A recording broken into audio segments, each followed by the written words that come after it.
Today's readings offer us several insights into the meaning of leadership from the examples of Solomon and Jesus.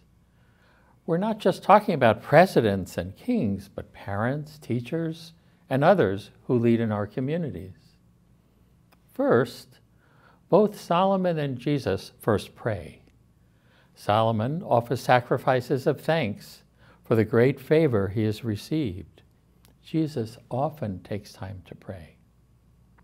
Second, Solomon humbly admits that as a mere youth, he does not know how to act. He seeks a gift to help him lead, wisdom.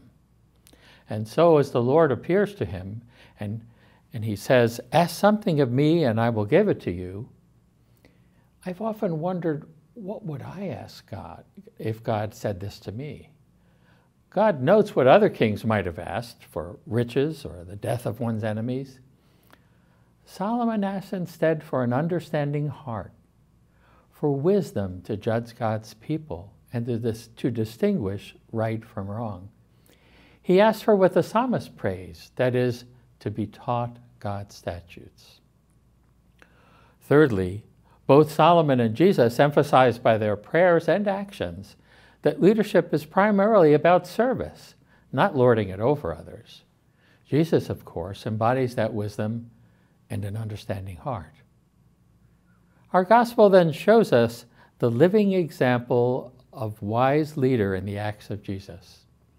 Caring for his apostles, who had just returned from their first missionary journey, he told them to come away by themselves to a deserted place and to rest for a while. Yet when he and the apostles arrived, the crowds were already there waiting for them.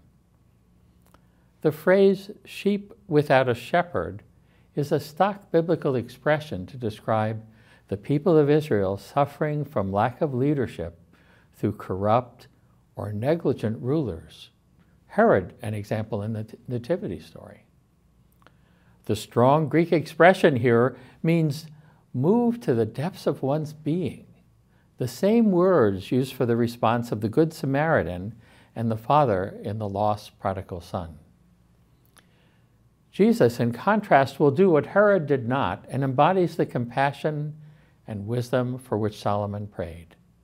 First, Jesus teaches, then later in the gospel we see how he brings order in his healing and feeds the crowds.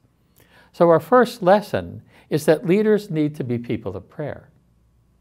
Secondly, we should ask for understanding hearts that can help us to distinguish right from wrong and live rightly so that we lead by example. Thirdly, we should remember that leadership is not about us, but about service to those whom God has chosen us to lead.